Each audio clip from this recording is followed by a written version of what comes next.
Ito nga pala yung sa dominar natin, UG. Ibigay ko sa inyo yung tamang sukat nung itong natin. Ito is 148 mm, ganon.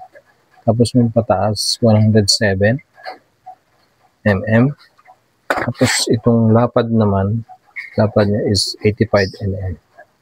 Ipipicturean ko rin dyan mamaya para makita natin, makita nyo rin. Sulat nyo na lang, ano ko yung tamang description ng picturean ko, saka susulatan ko yun para makita natin yung para ma-guide natin yung kasama natin na may-ari ng Dominar UG. Siguro yung mga version 1, version 2, pare-pares naman siguro ng battery ang size.